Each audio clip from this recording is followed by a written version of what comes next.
Chapter 22. A few hours and one long hot shower later, Sophia waited in the hall, quelling the urge to glance at her watch for the 10th time. Xavier, what the hell are you doing? We need to go. We've been together for a handful of days and already you're henpecking me? The werewolf came around the corner to bundle her into his arms. Can I look forward to a lifetime of this? If you're smart. Her smile wobbled into oblivion as he claimed her lips in a gentle kiss that sent sweet spirals of heat curling all the way down to her toes. When he allowed her to breathe, she sagged against him. You wore me out. And you haven't seen my best work. He plucked at a piece of lint on the black sweater she wore. It's extremely sexy to see you in my clothes. I'm just glad you had something that would fit, since you did tear my shirt. Not for the world would she tell him exactly how much she liked wearing his sweater.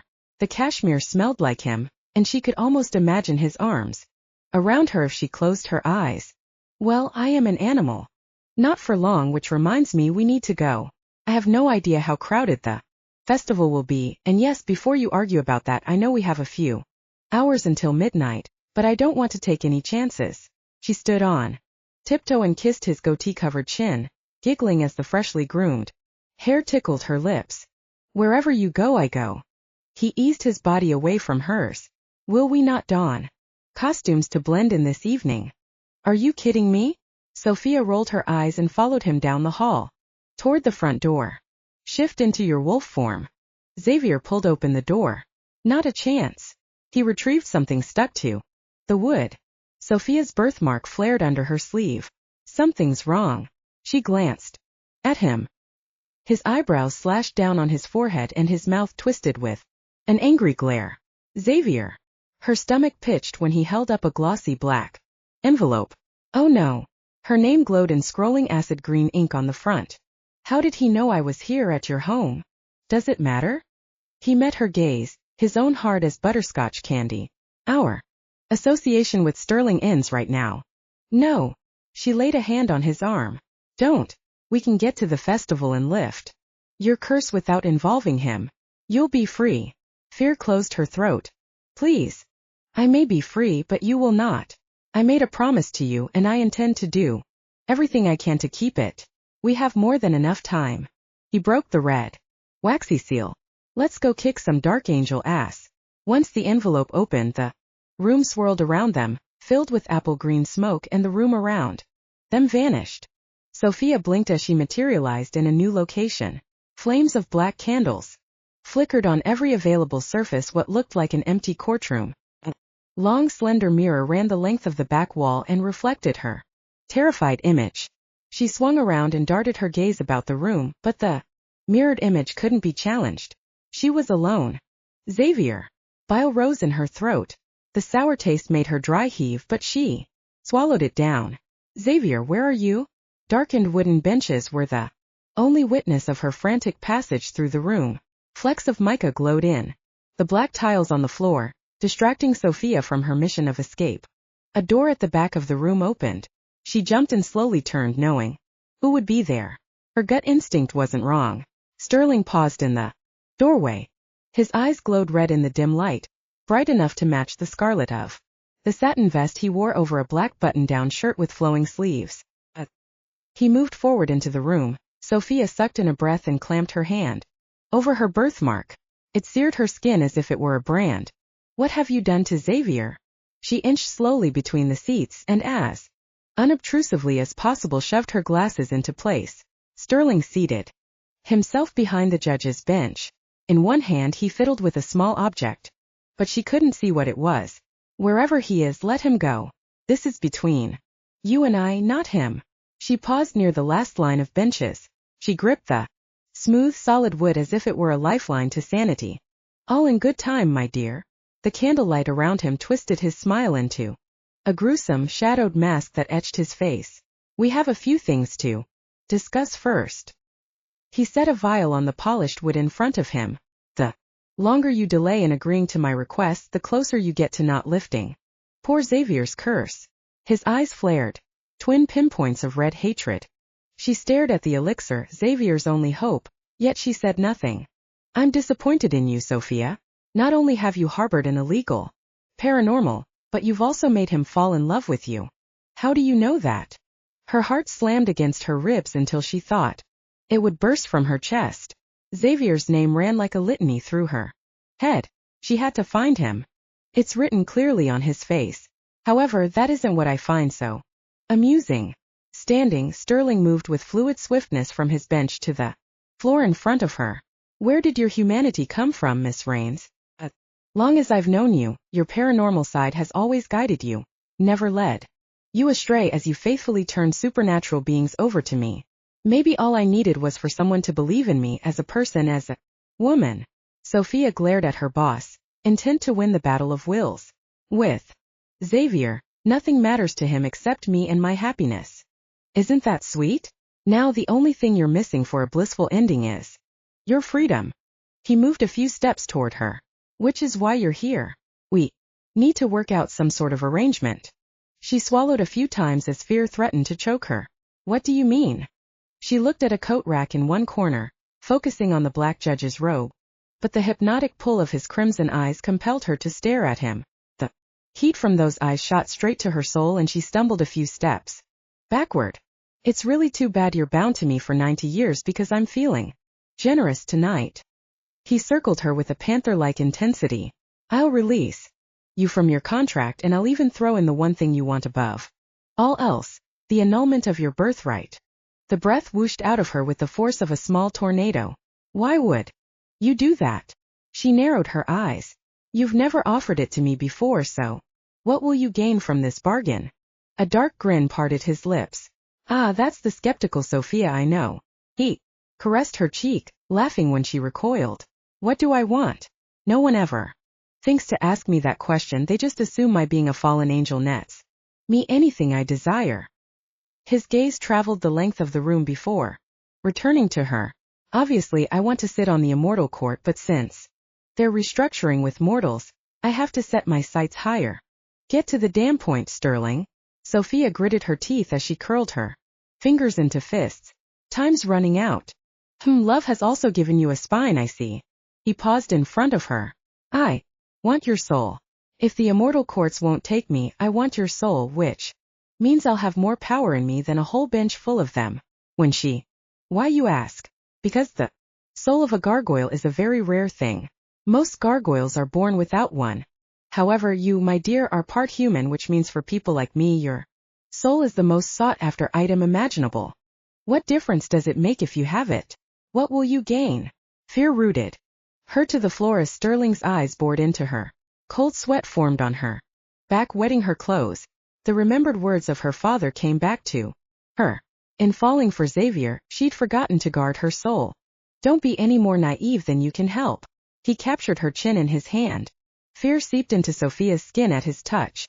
A human soul is a much prized possession, and since I've been steadily collecting them for a while now, the addition of yours will give me backdoor immortal status. Since the people of the realms refused to elect me to that post, I've decided to take it by force. I'll sit on the court and have total control over all the realms. Who knows what I can achieve from there? His grin bordered on madness. Maybe use the humans to build myself an empire. You're crazy. A soul is as unique to one person as their fingerprint.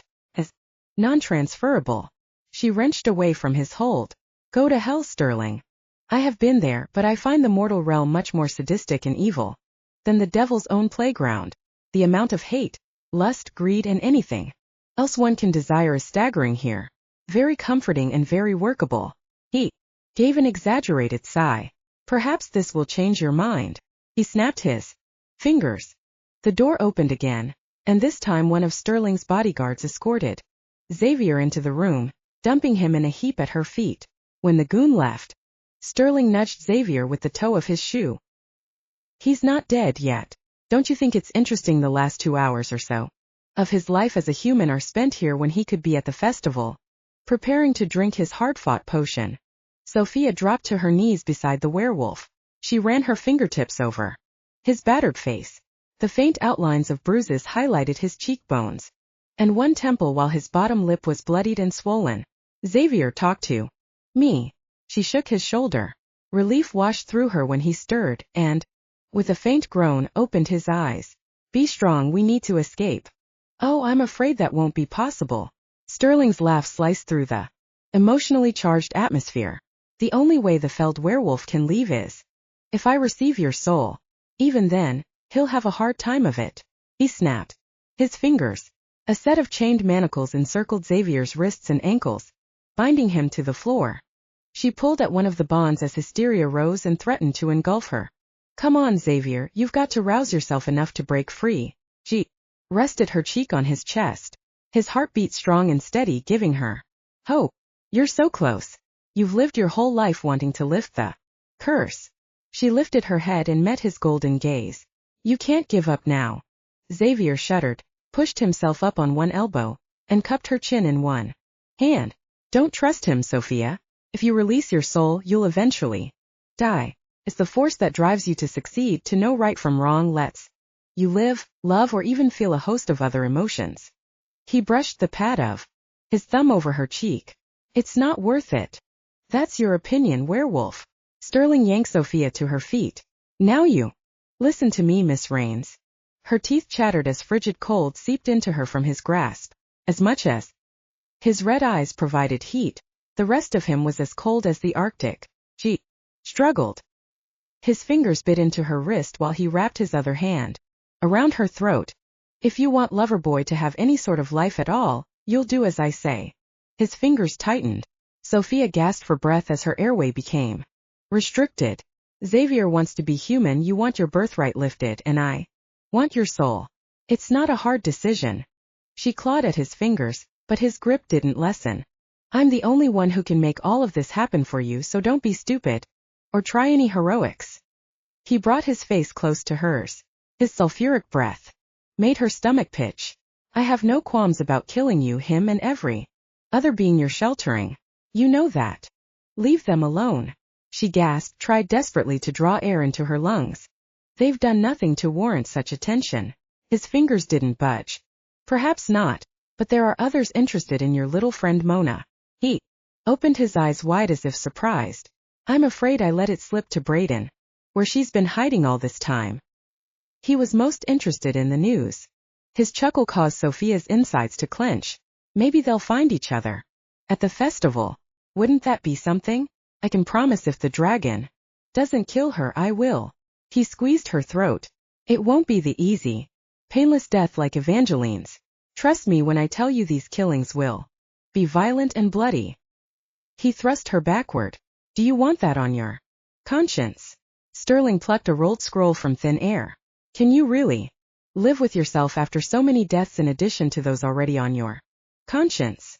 Tears stung Sophia's eyes as she looked at Xavier. He strained at his bonds, but since he wasn't at full strength, even dental floss would hold him. Her gaze lifted to the demonic red eyes of the portal master, and the words of the fortune teller echoed in her mind. Lives hung in the balance, hinging on one decision from her. Life or death. Hers or all the people she cared for. Her father was wrong. The heart was the most valuable commodity a gatekeeper owned, because once it was given away, the cost was incomparable. What's it going to be, Sophia? One little word from you will mean the difference between pain or pleasure. Just one tiny word of agreement. Sterling sidled close, slithered an arm around her shoulders, and turned her to face Xavier. Look at him. He's merely a shadow of what he can be. The power to deny him his life's dream rests in your hands. What's the good of loving someone if they won't be in a form to return that love? She wavered as her mind spun over possibilities.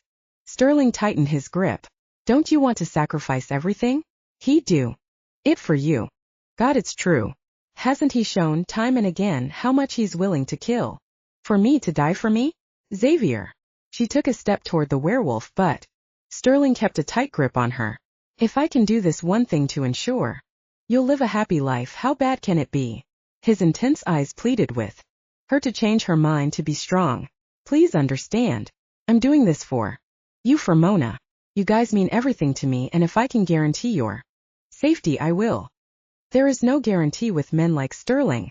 Xavier shook his head and let loose a low, menacing growl. Sophia, listen to me. We'll figure out some other way. We can beat him, I know we can. He tried his bonds once more. The muscles in his arms and shoulders strained under his shirt. If I could. Shift. Now, none of that. Sterling released Sophia in order to strike Xavier on the jaw with a forceful backhand swing. No interference from you, werewolf. As Xavier slumped to the floor, Sophia rushed forward, but Sterling wrapped his arms around her, staying her flight. I want your word you'll leave him alone.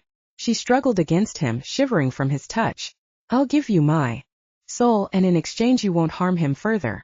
That goes for the rest of my friends too.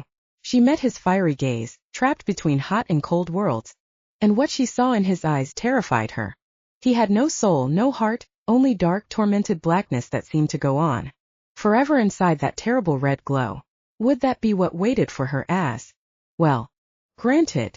He released her so quickly Sophia stumbled. He took a fountain pen from a pocket in his vest and handed it to her with a flourish, then unrolled the scroll he'd plucked from the air. The last thing I need from you is your signature on the dotted line, if you please.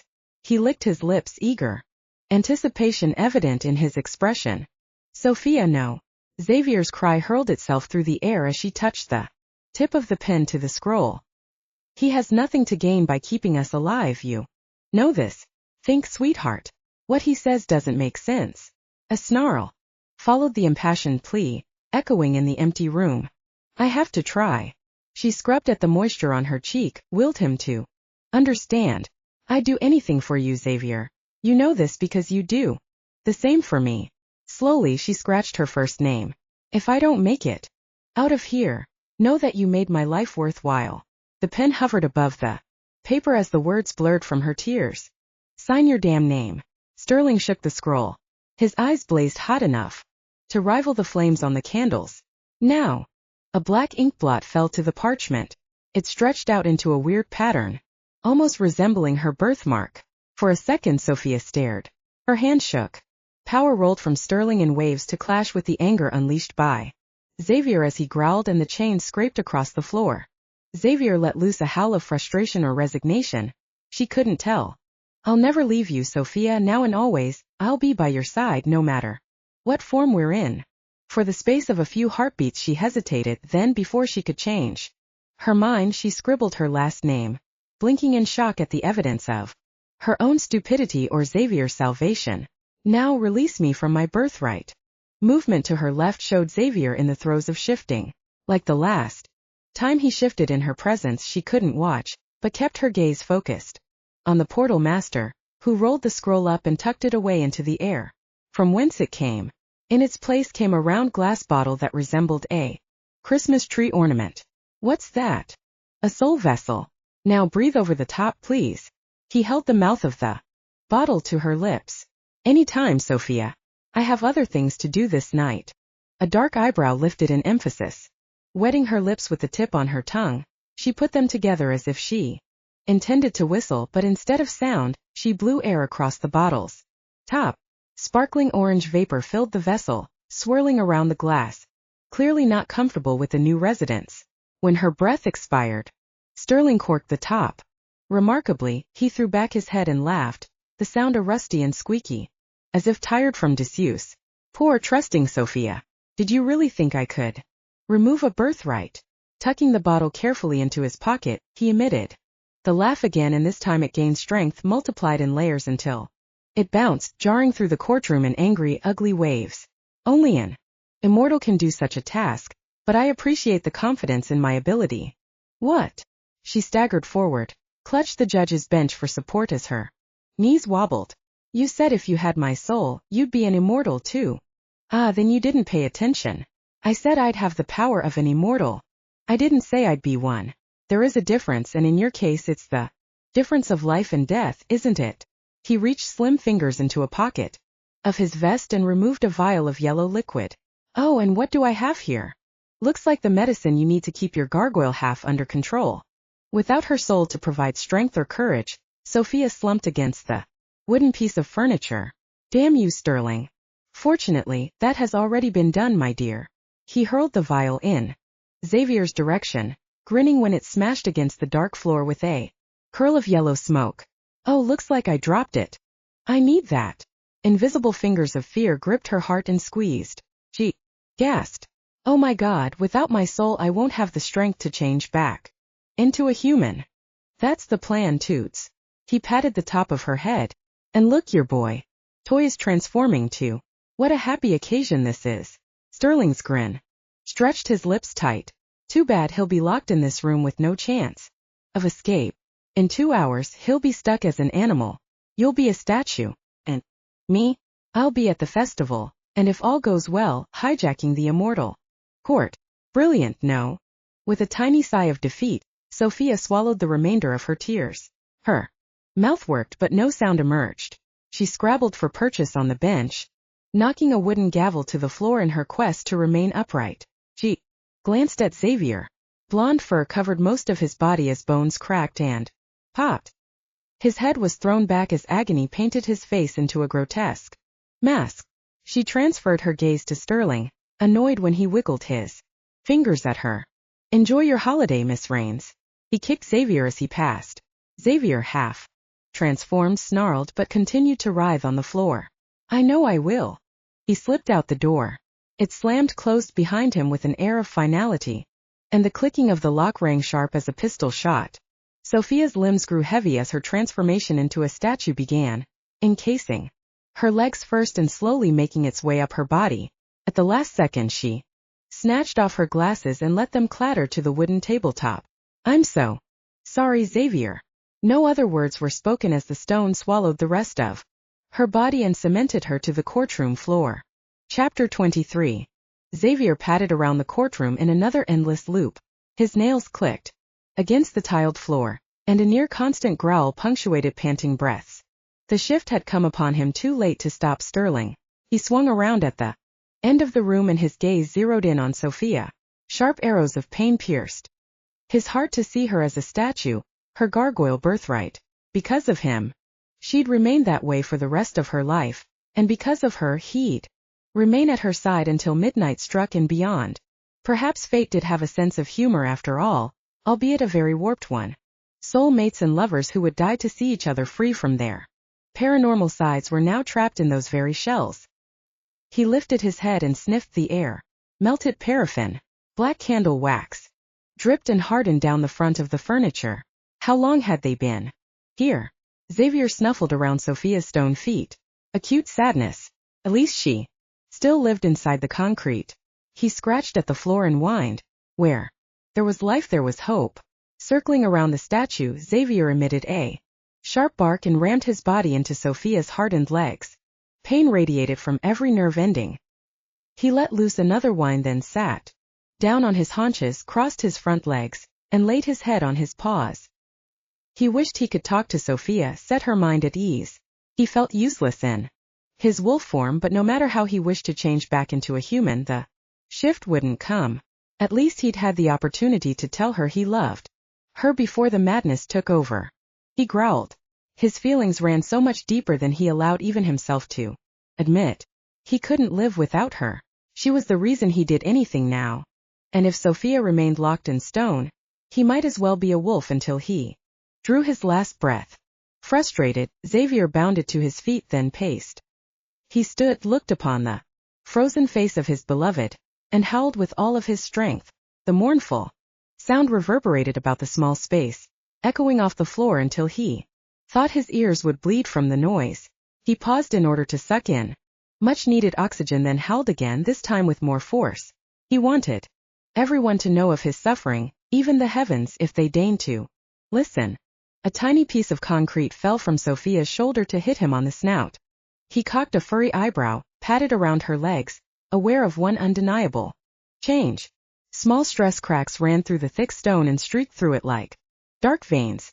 He yelped, releasing his loudest bay yet. Springing back, he growled, watching with the canine equivalent to joy as fist-sized chunks of rock fell to the ground. He woofed and ran back and forth in front of her. Chips and pieces of every size rained onto the floor with the enthusiasm of a meteor shower. He yowled again, this time with excitement. Several seconds later, Sophia tumbled out of the pile of rubble and collapsed onto the floor, naked, shaking, and covered in a thin film of gray concrete dust. She coughed, then blinking, turned onto her side and stared at him. Xavier. Happiness to see her in her human form caused his tail to wag exuberantly. He barked, licked her face until she pushed him away. He jumped over her to lick the other side of her face and neck, her skin soft and smooth to his tongue. He barely tasted the dust as the natural sweetness of her body came through on his palate. Xavier, stop it. Sophia frowned. I've told you before, your doggy breath really stinks. She wrapped her arms around his shaggy neck and held him close. Thanks for the enthusiastic welcome, but I'm ready to get up now. He whined in response, which became a low-pitched growl. Front paws transformed into hands that rested on the swell of her stomach. His snout shortened and whiskers vanished to smooth into his normal human face. Xavier heaved a contented sigh as he gathered her more comfortably in his embrace, ignoring the bits of rock that dug into his side. I thought I'd never have the opportunity to speak with you again. He pressed gossamer kisses to her cheeks, her closed eyelids, her lips. Since we'll miss the chance to lift the curse, I can think of no better way to spend my last moments as a human than in your arms. What are you talking about? Sophia pushed at his chest before capturing his face between her palms.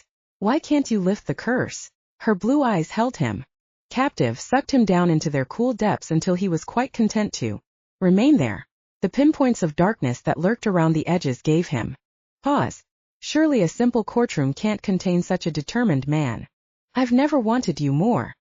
He crushed his mouth to hers, wishing for more time as his erection pushed insistently against her abdomen. Sterling took the potion with him when he left. Therefore, midnight will come and go without me. Oh, you mean this potion? She opened one hand. Stuck to her palm, covered in cement dust, was the vial of dark liquid.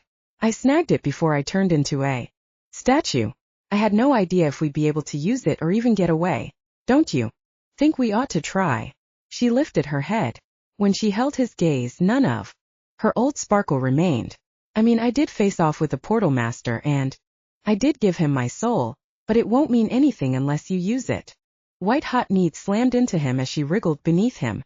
The urge to bury himself in her slick warmth consumed him. Xavier fought it, knowing time was short, and if they were successful, a lifetime of lovemaking lay ahead of them. There are no words I could say to describe what you mean to me. He stood in one fluid motion, acutely aware of his state of arousal as her gaze rested on that portion of his anatomy for long moments. He offered her a hand, then hoisted her to her feet. Remember what you feel at this exact moment, because I promise you the satisfaction you seek later. All right, but I have to say I don't feel much of anything for you or anything right now. She emitted a tiny squeak when he squeezed her hand with more force than he intended. I have this huge, unexplainable emptiness inside just here. She pressed the hand holding the potion to her heart. Yet deeper, like something big wants to swallow me, pull me into an endless depression. Her gaze flew to his face. Pain and shadows clouded their depths. Is it because my soul is gone? All of Xavier's earlier joy crashed into the pit of his stomach. He shook his head in an attempt to deny or understand. Meeting her gaze, he knew it was true, and he knew he couldn't let her continue on this way. No. He clenched his hands into fists, let loose an anguished howl, and rushed the door. Sophia cringed as glass broke and wood splintered. Why was Xavier so upset? Did her soul mean that much to him? Her gaze crept to the man as he threw himself against the weakening door.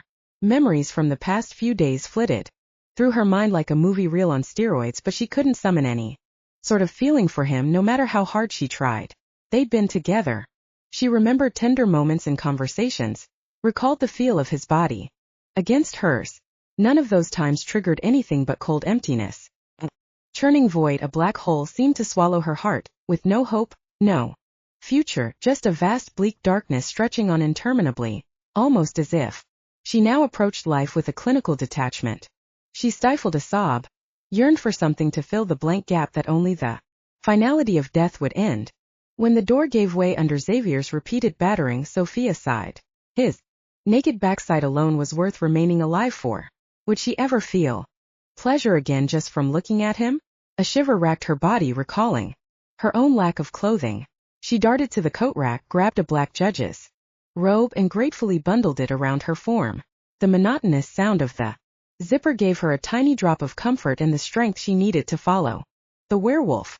At the last minute, she remembered to snag her glasses, then popped them on the bridge of her nose. Xavier. She picked her way over the rubble. Xavier. She grimaced when he threw an uppercut jab to one of the guards, then slammed an elbow into the guy's midsection, felling him to the ground. I really think you should find some sort of clothing. The Samhain festival is not exactly nudist colony material. Kinda busy here, sweetheart. Perhaps outfit planning can be your job. He grappled with a second guard, never taking his gaze from his objective. Damn werewolf. Sophia couldn't help watching as Xavier knocked his adversary out with a spectacular punch to his chin. He sure can fight. She serenely stepped over the man on the floor, satisfied with the aesthetics of his quick action.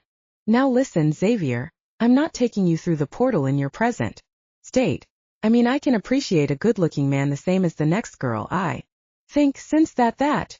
She wriggled her fingers toward his abdominal region, not able to see past the rampant portion of his very male anatomy.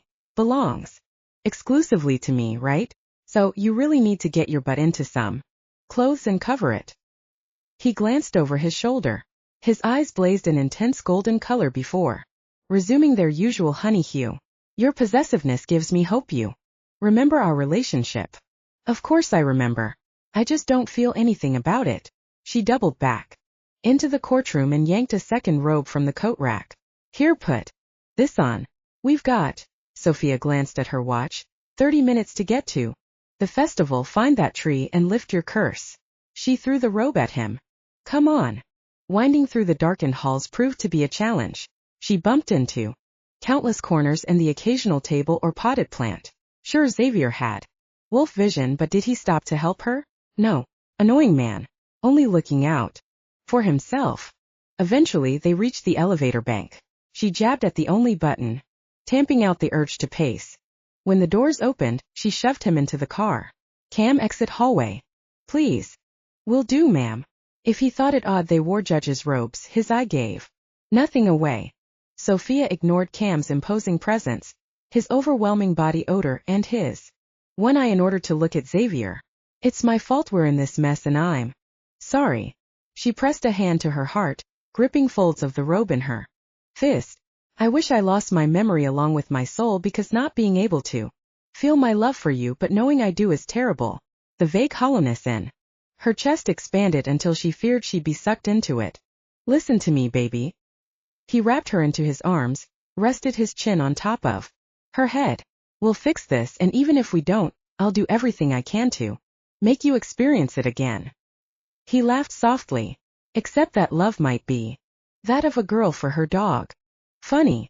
She heard the steady beat of his heart beneath her ear and bit her bottom lip. Would she ever remember? I hope you're right. The elevator pinged and the doors slid open. Destination reached, ma'am. Cam held the doors as Sophia dashed through. She glanced back and met Xavier's worried gaze. What would happen to her if they? She couldn't think of that. Now. Hurry. Grabbing his hand, she tugged him down the hall of galaxies into the glass cubicle and through the portal. She slammed open the door in Evangeline's room, dragging Xavier with her down the stairs. The festival is 2 blocks away at the park. I need to find some shoes, so I'll meet you there. She shoved a hand into one of the deep pockets in her robe and withdrew the gypsy's vial. Take this and do what Mirela instructed. No matter what else happens, lift your curse first. I refuse to leave you. Damn it, Xavier, there's no time to argue. She wrapped his fingers around the vial. Go. I'll be there as soon as I can. She prodded him in the ribs with an elbow. Her lower lip trembled when it appeared he would defy her request. Please. You're mine, Sophia, and I will fight for you. Never forget that. He claimed. Her lips in a searing kiss that left her knees trembling, then bounded through the front door before she could attempt to sort out a reaction to the embrace. Tears blinded her as she stumbled to her room and pawed through the discarded clothes at the end of her bed. Crying was a waste of time if the person didn't realize why they did it in the first place. She tore the robe from her body and replaced it with worn jeans and soft knit hoodie, then slid her feet into a pair of loafers. Mona. Her call remained unanswered. Frida, Calvin, is anyone here? Not. Even the imps came out of hiding. The silence pressed in until Sophia thought it would crush her. She took a deep breath and left the apartment, pulling the door shut behind her. Did Sterling get to the little band of beings? She hunched her shoulders against the slight breeze as she rushed along the sidewalk. The lateness of the hour meant no trick-or-treaters, but in the distance a low buzz of conversation and revelry filled the air. She quickened her steps. Xavier. She repeated his name in an unending circuit. The mantra matched her quick footsteps. As she neared the party, she threaded through the festival goers that careened along the walkway, disguised in masks and costumes, some drunk, some merely high on life. Sophia snickered as a man clearly dressed as a fake wolf passed by in a rubber mask with tufts of faux fur glued to the backs of his hands. Real werewolves did not look like that. Xavier. Shoving through the thickening crowd like an upstream salmon, she stood on the tips of her toes, straining her eyes to locate Xavier or even Mona. A string quartet played off to one side. Their melody blared strong and driving from the amplifiers. People danced and cavorted around a huge bonfire, their bizarre and comical masks made gruesome by the flickering light and shadows. She kept to the edges of the festivities, slinking along as she avoided the more inebriated individuals. Where is Mona? Did Xavier find the 100-year oak? She blew out a frustrated breath. A line of people snaked past her.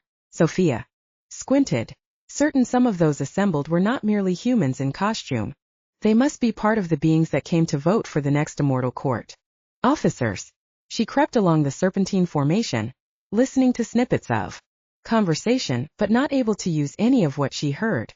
At the head of the line, a table draped in black linen stood with 3 costumed characters. Seated behind it, votive candles and orange blown glass globes flickered in the breeze. A stack of voting slips lay in front of each representative. Immortals, and they freely mixed with the human population. A movement from the corner of her eye caught her attention. Sterling sidled over to the table and engaged one of the men in a low conversation punctuated by angry hand gestures and intent glares. She needed to move. Ducking through the tightly packed line, Sophia emerged on the other side and gasped. Xavier. The werewolf lounged with a shoulder against the trunk of a huge, gnarled oak tree that must be 5 feet in diameter. His stance appeared to be one of casual elegance, but she knew better. His eyes glinted bright gold, almost yellow, his muscles tense and ready for action. He acknowledged her stare with the briefest of nods and a wink. He fingered the cork on the vial in his hand. At least he'd conjured a brand new brown silk suit that hugged every lean muscled inch of his body. Damn him and his convenient magic. She made a move to join him, then stopped at a slight jerk of his head. Sophia turned slightly in the direction he indicated. She froze. Mona, dressed like the muse she claimed ancestry with, ran across a clear patch of grass, her eyes wide as she glanced over her shoulder. Sophia followed her gaze, squinting through the smoke from the bonfire and the crush of people, but it was the collective gasp of appreciation that alerted her to the potential danger. Her blood ran cold, her knees quivered until she thought they might not support her weight. A massive black dragon appeared on the edge of the party, its sickly green underbelly gleaming from the fire, and twin curls of smoke issued from a long snout that bristled with wickedly sharp teeth. Brayden. She took a step forward as the dragon lumbered in Mona's direction. The crowds parted, clapping and cheering as if the animal was a prop designed for their amusement. She couldn't blame them for being fooled. He was quite impressive, and the ground shook with each sure, calculating step. She slid her gaze to Mona. In her obvious terror, the smaller woman tripped over the many extension cords that snaked over the ground. One of her feet caught in the rat's nest, her white fingers showed in sharp relief as she clawed at the cords. From the church a few blocks away, the bells in the old tower chimed the midnight hour. Sophia's attention careened back to Xavier as he began the steps of the ritual. She longed to go to him, make sure he performed them correctly, wanted to be there at the exact moment he gained his human status. But the tableau between Mona and the dragon wouldn't let her be free. Clang. The dragon bore down on her roommate. Mona emitted a high-pitched squeak and pulled violently at her accidental bonds. Clang. Sophia glanced at the immortal court table. Her eyes met the angry red gaze of Sterling. Sweat drenched her skin when he edged in her direction. Clang. Her teeth chattered as the cool breeze collided over her damp skin. She looked again at the werewolf, then back to Sterling, and nearly retched up the meager contents in her stomach. The portal master veered off his course to her and Instead walked purposefully in Xavier's direction. She couldn't move. Time had seemingly paralyzed her feet. Clang. She threw an agonized glance at Mona. The dragon closed the distance between them with slow and deadly accuracy, now looming over the girl as the curls of smoke from his snout ruffled her curly upswept hair. Who did she help? Who deserved to be spared more? The clock called the 6th note. Swallowing her terror, Sophia made a decision. She'd rescue Mona, then if she survived the encounter with the dragon, she'd see to Xavier and Sterling. As a human or a wolf, he was more than capable of handling the portal master. Mona needed her more. Clang. A loud commotion at the immortal court voting table jarred her from her purpose.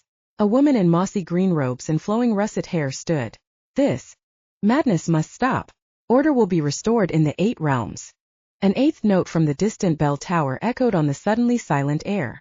No conversation, no singing, no laughter broke the stillness. Only the relentless count of time as the clock rang out the 9th note. Then the 10th fell into through the darkness with the force of a thunderclap. Sophia sought out Xavier. He too had paused, the vial of potion hovering at his lips, uncorked but untouched. Xavier, drink it. Harsh and ragged, her voice shot through the quiet but had no effect. The 11th note quivered in the heavy night. His hand never moved as his gaze met hers.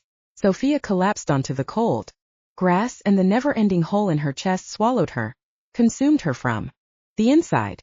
As the 12th clang of the bells declared the hour of midnight, one of the immortals, a dark-skinned man with well-kept dreadlocks, brought a silver gavel down on a wooden square.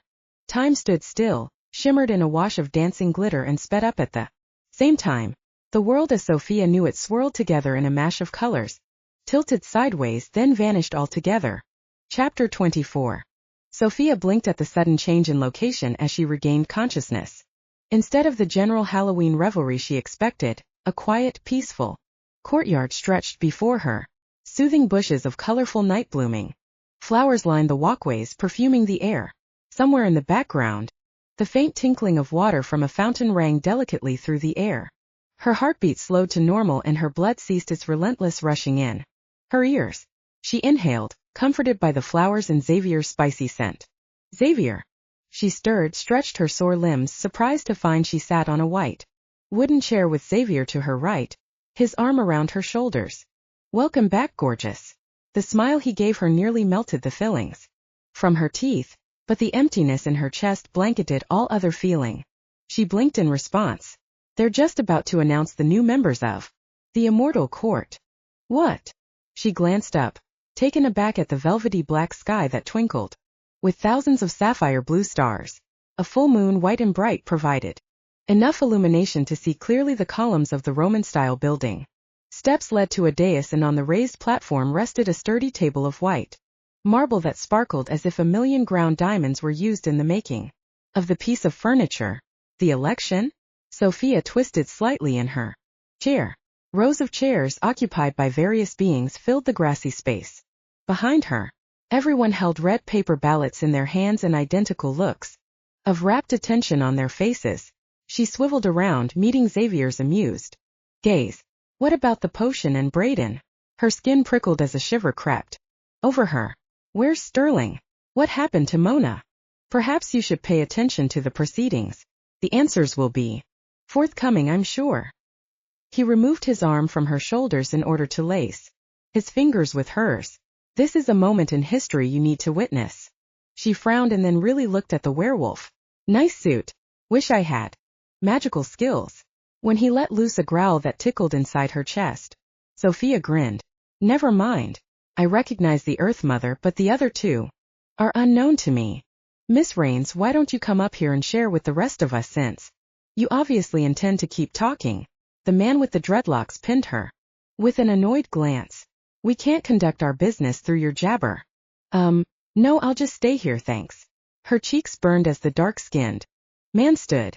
I promise to be quiet. She squeezed Xavier's hand, glad for his solid strength. The man's eyes blazed with silver heat. Please join us on the stage, since this next bit concerns your life. A spark of resentment flared deep inside as she stood, walking up the grassy center aisle. You know, I've been pushed around by immortals all my life, and When you guys aren't messing it up, it's the lesser beings like the portal master that control my fate. She glared at the man. I'm kind of annoyed about it. No, scratch that, I'm ticked off, at least I hope that's what it is. Rolling around inside me, and I'm not taking it anymore. I'm glad you feel that way because it's exactly why we're enacting these changes. The man chuckled, and the sound skittered around the assemblage as they too laughed. I'm Father Time, or Aeon if you're Greek. When Sophia lifted an eyebrow and remained silent, he continued. With the recent restructuring of the courts, I've also attempted to update my image so you can call me Daddy T. Well, that's definitely one myth busted for me, seeing Father Time as anything besides an old guy. She cocked her head and studied the jovial man. Gray velvet robes embroidered with red scrollwork swept the ground in majestic grace. Heavy silver necklaces dangled from his neck, the most prominent bauble a fist-sized letter T, eclipsed only by a 6-inch hourglass. How's the makeover working for you? Not bad. He smoothed a manicured hand over his dreadlocks. Too chunky. Jeweled rings winked in the moonlight. This is the Earth Mother Danu. He nodded at a tall, graceful woman who stood at the introduction. Her auburn hair gleamed with streaks of gold. And that other lovely lady is Lyricae, representative the fates sent over since they were unable to attend tonight's meeting. Pleased to meet all of you. Sophia slid a glance over to the slight woman, who remained seated behind the table. A thick white ponytail bobbed at the back of her head, which matched the rest of her 50s soda shop ensemble, complete with pink poodle skirt and neck scarf. Just come in from a Halloween party. Yup, since no one told me I'd be pinch hitting tonight until the last minute. She shot a telling look at Father Time, but he merely grinned. Sophia rubbed her temples as a headache loomed. I don't care about any of that. I mean, I'm sure your problems are important, but I'm kinda in the middle of something huge. At least I was until we came here. Miss Rains. She continued as if Father Time hadn't spoken. I work for the Immortal Courts system, and I have to tell you, it really stinks what you've done to it. She wrapped her arms over her midsection and paced before the long white table. Do you realize I've made more enemies working for Sterling than a mob boss does in a lifetime? Not to mention my boyfriend stuck as a wolf forever. Since you whisked us all here before he could drink the gypsy potion. Her words stumbled to a confused halt as she caught Xavier's gaze. His very warm, golden brown human gaze. Wait, why isn't he a wolf? Hello. Father Time twisted one of his rings around his finger. If I could get back to explaining why we're all here? Or would you rather keep up the diva act? I'm sorry, just nervous. You have every right to be. He fingered the scant hair on his upper lip. Currently, time is at a standstill in the mortal realm until we sort through a few things, namely the whole Portal Master debacle. You have no idea what he's done. That will do, Sophia. You forget we're immortal and therefore aware of everything that goes on in the 8 realms. She huffed. Yet, somehow Sterling took my soul in exchange for letting Xavier live. She gave him the thumbs up sign. Way to keep on top of things. Soon as the words were out of her mouth, she wished she could reel them back. Father Time crossed his arms over his chest as a thunderous scowl darkened his face. Girl, if you interrupt again, you'll be banished from these proceedings. He moved to his chair behind the table and settled himself. Let's finish this. Time's a-wasting. He chuckled, nudging Danu with an elbow. Did you see what I did there with the time since I am Father Time? The Earth Mother brushed a lock of shiny hair behind her shoulder. Before the voting starts, there are a few loose ends which need to be tied. Seems Sterling Abignon is the common denominator in all of them. She opened a huge book, scanned through a few pages, sticking her forefinger on one entry. Will Sterling please rise? Sophia swung around as a murmur moved through the crowd. Sterling stood. Tightly controlled anger scrawled across his features as his eyes glowed red. I was well within my rights as the Portal Master. I stand by every decision I've made and sincerely hope you'll take that into account in my bid to sit on the court. He stealthily approached the stage. Even if I'm not elected, I'll take my spot by force thanks to Sophia. You. She ran to the edge and leaped off, tackling the Portal Master. They tumbled to the grass as she pummeled him in the chest with fisted hands. I want my soul back, you damn bastard. She kneed him in the crotch before he rendered her immobile with hands around her neck. He squeezed and cut off her oxygen supply. Black spots danced in her vision. People, stop fighting. The Earth Mother's cry went ignored once the werewolf entered the fray. Release my woman. Xavier's howl reverberated through the courtyard, grew in intensity until Sophia thought her eardrums would burst from the noise. She clawed at Sterling's fingers, able to turn her head in time to see Xavier latch onto his back. No one touches her but me. Now remove your fucking hands from her person unless you want them ripped from their sockets. He bit down on Sterling's shoulder. The portal master cried out in pain, but the pressure on Sophia's neck eased. She scrambled out from under Sterling, slipping her glasses back into place. Xavier let go. He's not worth the fight. Sophia stretched out a hand, but he snarled and knocked it away. This no longer concerns you. I need to settle a score with him. He pulled back and cold-cocked Sterling. The crunch of cartilage sounded as blood gushed from Sterling's nose. The werewolf grunted when the portal master slumped face first to the ground. His body muffled the soft tinkle of breaking glass. Defending you against him is becoming tiresome. I didn't ask you to rush to my rescue. Sophia struggled to her feet and planted her hands on her hips. What the hell is your problem? I'm capable of dealing with Sterling. She nudged her boss with the toe of her shoe. He groaned but didn't attempt to stand. Sophia, Xavier, I must ask you to. The Earth Mother voice faded. A thick curling column of orange smoke rose from beneath Sterling to twine around Sophia's body. She inhaled the scent of fresh citrus. The citrusy grapefruit aroma made her mouth water. Then the almost viscous cloud entered her body. She opened her mouth, encouraged it down her throat as if it were a supernatural milkshake, since it seemed that's where it wanted to go anyway. She emerged, gasping, and her gaze flew to the werewolf. Xavier. She ignored the members of the immortal court, ignored the curious glances of the crowd, ignored everything in order to concentrate fully on the man who stood not 2 feet away. His chest heaved, eyes blazed, and upper lip curled in a snarl. Sophia's vision swam with sudden tears. I'm so glad you're here. She stepped over Sterling, who stirred with a moan. I can feel again. Your soul has been returned? Concern painted Xavier's voice. He captured her hands in his. Do you remember what you mean to me? As if an emotional faucet had been turned on, high thoughts and feelings flooded through her mind in a torrent so strong her chest constricted. Pain stabbed her heart from the onslaught. Terror for their situation froze her brain, followed by a fierce protectiveness for Mona, but a tidal wave of love swept those lesser emotions aside. It rushed through her body, warming every recess, filled her being with a searing, unwavering sense of peace and belonging. She fell into Xavier's arms as sobs shook her frame. I thought I lost you. When I realized you didn't drink the potion, and then Mona and the dragon and Sterling was there. She pressed her lips to his, stopping the disjointed flow of words. I love you. I don't care if you're a wolf and I'm a statue, my feelings will never change. Sophia. His voice wobbled with strain. She shook her head and covered his face with tiny kisses. Just promise that. If I'm a rock, you'll put me out in a garden, but don't pee on me to mark your territory as a canine, okay? She ran her fingers through his curls and snuggled closer to his body as another thought emerged from the jumble in her head. Prickles of awareness entered her bloodstream to supercharge her nerve endings. I want you right here, right now, naked and sweaty, and Sophia. This time exasperation was evident in his strangled cry. As much as I'd love to take you up on that offer, this is hardly the time. He pushed her to arm's length and gestured toward the stage with his head. This brings the whole bizarre evening back to me. Father Time and the 2 other immortals stood at the edge of the stage. 3 pairs of eyes bore into Sophia with 3 identical expressions of amusement. Mortals are so annoying. I can't believe we're letting 2 of them serve on the court this year. Take it up with the fates. Lyrica planted her hands on her hips.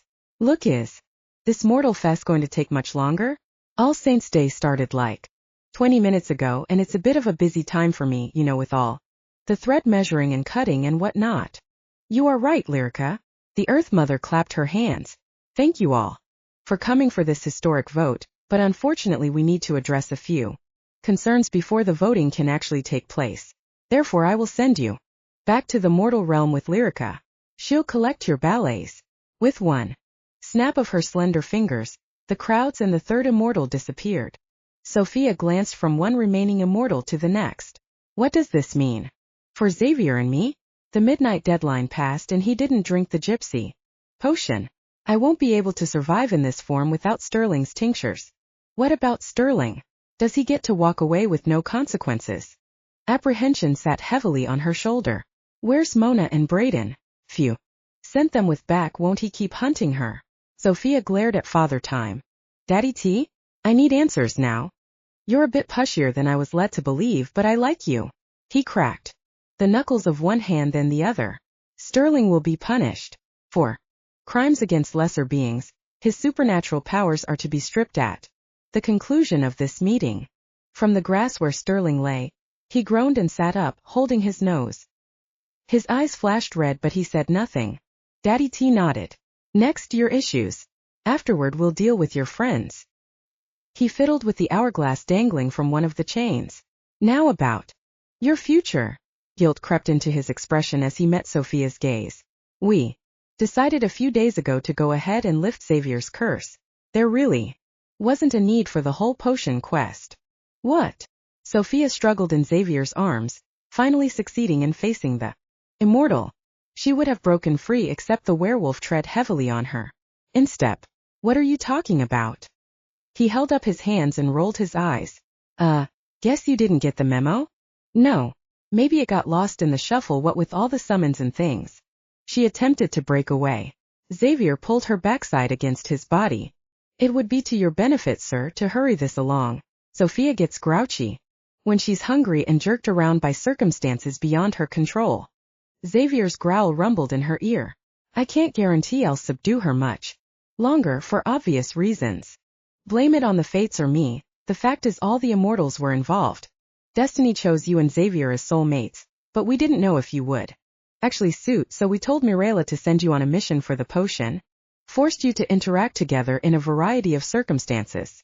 Danu flashed a grin. Think of it as speed dating only accelerated. What difference does it make whether Xavier and I liked each other? She attempted to break free of the werewolf's hold, annoyed when he held her with apparent ease. The Earth Mother descended the steps and approached them. It's a restructuring year for us, and we'd like 2 humans to sit on the court, but not just any humans. Her vivid lavender gaze held Sophia's. We need you. Sophia, you have experience in both the mortal and Elias realm. You'd bring incredible insight to the panel and could be a fair judge. And in order to gain my compliance, you decided to dangle Xavier's mortality in front of me like a carrot to a donkey. She slumped against the werewolf, glad for his strength and presence. You could have just asked me, but I'm very grateful. Xavier will be a human for the rest of his life. Father Time joined them and warily glanced at the werewolf. We do apologize, Mr. Layton. There's no excuse for our lack of paperwork. Obviously our whole system needs an overhaul. He held out a hand. No hard feelings? Should I shake? Xavier's whisper warmed the shell of Sophia's ear. Or would you rather me fight him on principle? She elbowed him gently in the ribs as a reply. Apology accepted. He clasped the other man's hand. What of Sophia's humanity? I refuse to contemplate a life without her by my side as a living, breathing woman. Butterflies took flight in her stomach. She turned in his arms. What did I ever do in my miserable life to deserve you? Sophia slid her hands under the jacket of his suit, enjoying the heat of his body. I couldn't begin to tell you, but it's been said I can be hard to live with. Xavier pressed a kiss to her forehead. Even though I'm no longer a wolf, I will kill any man who dares talk with you. She laughed and patted his chest. That could be a problem for the postal people, the UPS guy, or heaven forbid a cashier at the store. She broke away from her impossible werewolf and faced the immortals. Can you remove me from my birthright? I want to be free. I suppose in retrospect it was the very reason Xavier came searching for me. Stabs of need rocketed down her spine when he brushed his fingers on the nape of her neck. Your birthright of a gatekeeper will be rendered null and void with your agreement to serve out a term of 2 years on the immortal court. Father Time's grin revealed a mouthful of big white teeth. That's the best I can do. I'd like to promise you a happily ever after, but I have a feeling your young man will be sure to provide that with absolutely no prompting from me. He gave Sophia an exaggerated wink. Xavier growled. The older man backed away a few steps. All right then. Will you do it? That depends on what the job entails. She swallowed down the wad of sudden fear clogging her throat. Who will I serve with? Father Time and the Earth Goddess exchanged an uneasy glance. Myself, Danu. The three fates or their chosen representatives, and Daddy T ran a finger around the collar of his robes, his dreadlocks quivering. The dragon. Brayden. What? Sophia's knees buckled. Xavier's hands on her waist kept her upright. Why? He's a menace to society. He's mean-shrewd.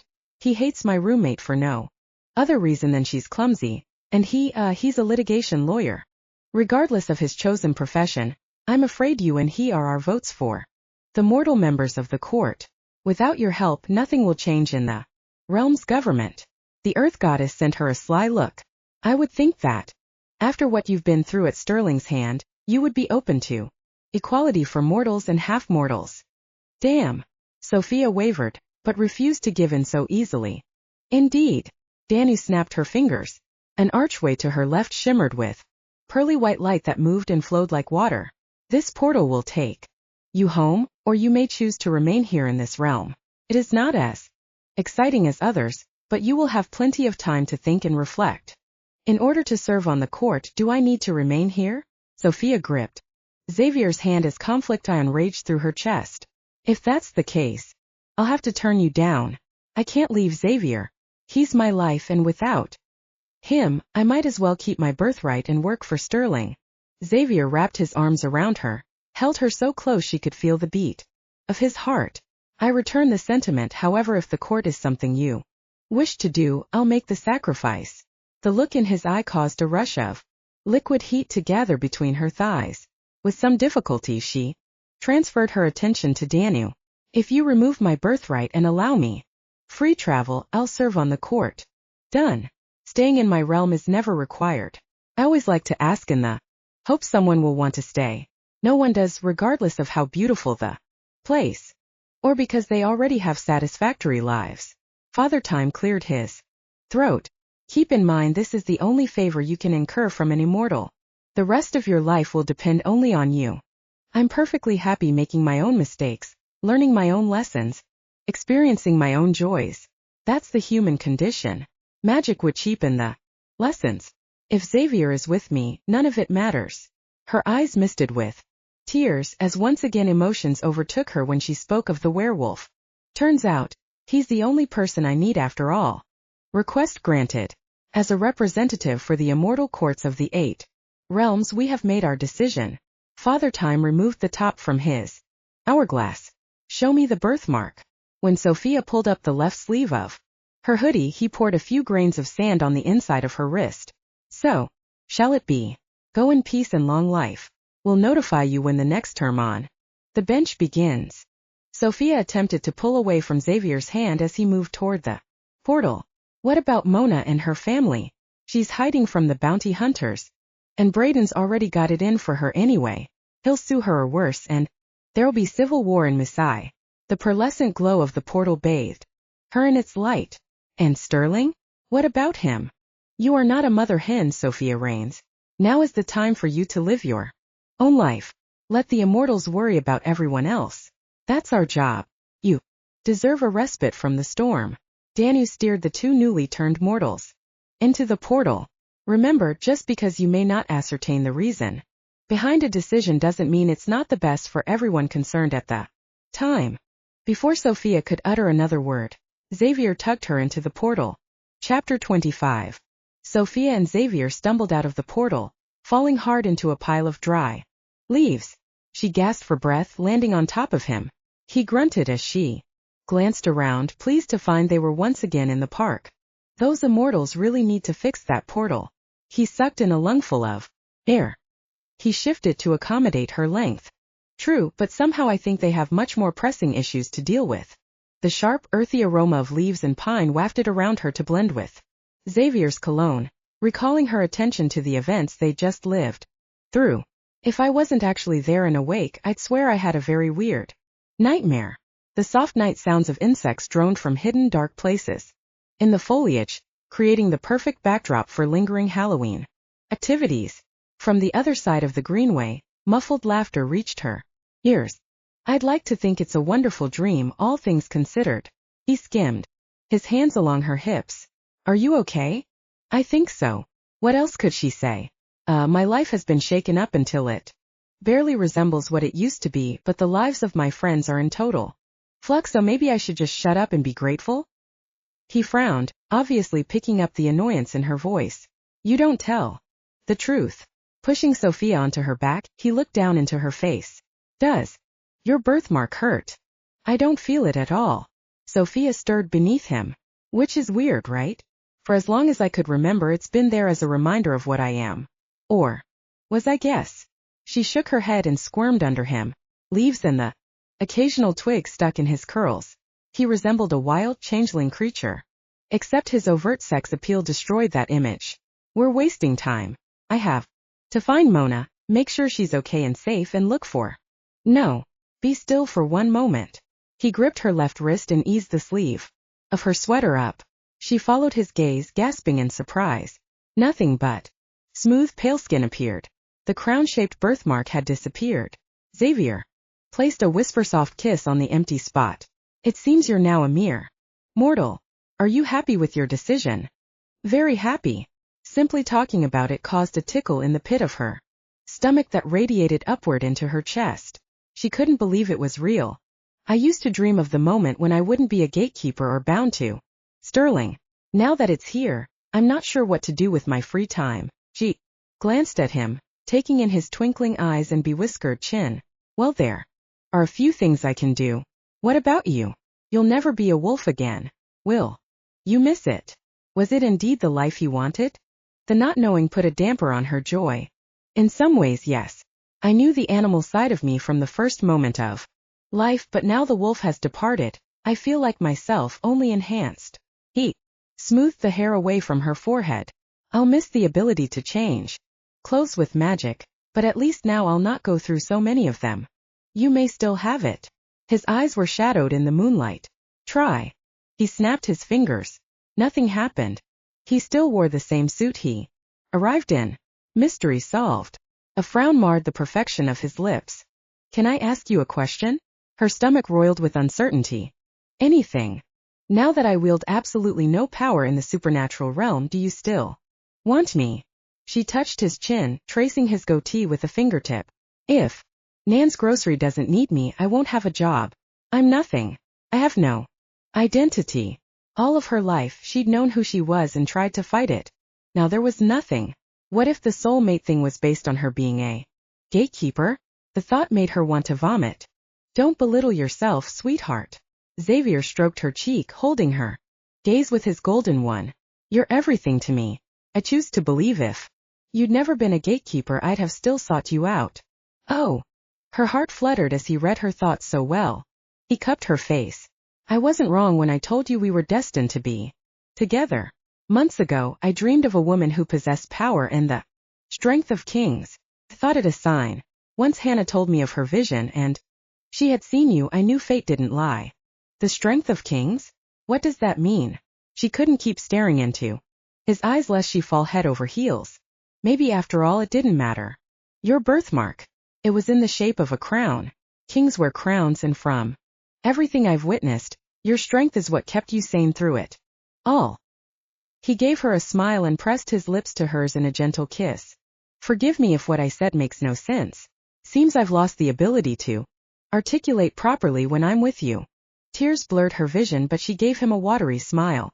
Oh, does this mean your mind turns to mush because of me? Exactly. I'd rather die brainless and in love instead of lonely yet in full possession of my mind. You're sure? I'm giving you this last chance to change your mind. She broke his hold in order to slip her arms around his neck, burying her fingers in the hair at his nape. I'm happy with life as is. That's what I wanted to hear. A tear fell to her cheek. The chilly autumn breeze cooled the moisture on her skin. Honestly though, we need to find Mona. I'll never forgive myself if that dragon got to her. He uttered a sound of sheer annoyance. I love you, Sophia, and nothing you can do or say will change that fact, but, woman, and I mean this with the greatest possible affection, leave it alone. She's an adult and can handle her own life, mistakes, triumphs and all. But her protest was cut short when Xavier claimed her lips. He fitted his mouth over hers in a way that was both tender and possessive. His tongue fenced with hers, charging and retreating in a primal dance that left her breath ragged. She bumped her hips against his, smiling to feel his very ready erection drilling into her stomach. I think somebody's happy to see me. Will you two please get a room? No one wants to watch you get it on. What the hell? Sophia jerked away from him and peeked over his shoulder. Mona stood nearby with an extremely annoyed and undeniably human Brayden Hollister in tow. Xavier stiffened. She squeezed his forearm. Let it go. Werewolf. He's not worth it. He ignored her warning. Don't you have somewhere, anywhere else to be, Mona? He struggled to his feet, pulling Sophia beside him in one fluid motion. Damn it, Xavier. Once again he cut her off. Leaning close to her, he put his lips to her ear. At dawn you will pack your belongings and move into my home. Cannot deal with the constant interruptions from your drama club. No argument from me. She licked a sensitive spot on his jaw, knowing it would bring him to his knees. A deep shudder gripped him. Besides, right now, I give anything to be in your big empty house. Imagine the rooms a person could get lost in and all that soft furniture just waiting to be used. She cocked an eyebrow in challenge. Ah hell. He visibly swallowed, then glared at Mona, only acknowledging Brayden with a nod. What are you doing out here? This isn't the most ideal time. Sophia laughed as she caught the slightly crazed look in his eye. Quick glance to the urgent bulge at the front. His pants quickened her heartbeat and sent molten heat through her body. Get him out of here and alone. Now. The mantra galloped through her mind to the frantic beat of her heart. Mona, why? Are you with the dragon? Wasn't he trying to kill you? She moved forward then snatched up her friend's left hand. What's this? She tapped the wide gold band that decorated the other woman's ring finger. Well, Brayden was chasing me, and sometime during that whole thing he caught me. I sorta picked his pocket and found a ring. I thought it was pretty and slipped it on. Mona's eyes were big and overly bright in the paleness of her face. It fits, and just look at the shine. Of course it fits, you idiot. They're dragon bands, equipped with a powerful brand of magic unique to dragons. Sophia dropped the younger woman's arm as if burned. You're in deep crap, babe. What does that mean? Mona looked from Sophia to Brayden and back again. Am I in trouble? Xavier grimaced and rubbed a hand over his face. Yes. My best guess is you are. Dragon bands are how dragons and bounty hunters keep track of prisoners. Once the jewelry is in place, only a dragon can remove it. Sophia smirked. Mona had really done it this time. If they are true dragon bands, you and Brayden can only be separated for lengths of 20 feet. Any farther than that will result in physical illness and even death on each part. She sighed as Xavier slipped an arm around her waist. Skitters of need danced over her skin. I hope you and Brayden have made up your differences. Oh, then we're fine because Brayden hasn't put his ring on yet. The dragon cleared his throat. Yet being the operative word. With a grin full of malice, full-blown charisma, and more than a little anticipation, the attorney slowly slipped a gold band on his ring finger. Why don't we take a trip to visit your family, Miss Musai? I have a list of questions I'd like to ask them. Sophia took a step forward, suddenly afraid for her friend. You have no right to force to her. Mona, let me. No. This is our time. Xavier pulled her to his side, keeping her in place with a strong arm. It's her problem. She got herself into it. Let her find her way out. His golden gaze kept her as immobile as his grip. I'd advise you not to meddle in things you may not understand. Who knows what destiny has in store for her?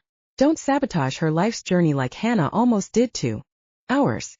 With a tiny sigh, Sophia nodded. I really hate it when men are right. Get used to it. I have many opinions. She rolled her eyes. Mona, I wish you luck. Brayden, I wish you even more. Don't keep breakable things around her, and no sharp knives. I got much better things to do with my time than babysit. But Sophia, I need you. Mona's whine cut through the crisp, clear air. Urgency compelled her to quit the ironic scene. She didn't want to rip Xavier's suit off in front of God and everyone, but if things didn't move quickly. Sorry. You're Braden's problem now. She gripped her mate's hand and led him toward the park entrance. Xavier, I want you hot, naked and in bed. First I have one stop. What for? He wrapped his arms around her and pulled her close for a hard kiss that turned her blood to fire and her brain to puddles of goo. I'm in desperate need of a few beers and a couple of hamburgers. What? His jaw dropped with no less shock than she felt at the announcement. Aren't you a vegetarian? You've spent a good portion of our time together denouncing the consumption of meat. She sent him a grin. His gorgeous golden eyes darkened to tawny brown. Yes, but it's been a very stressful day.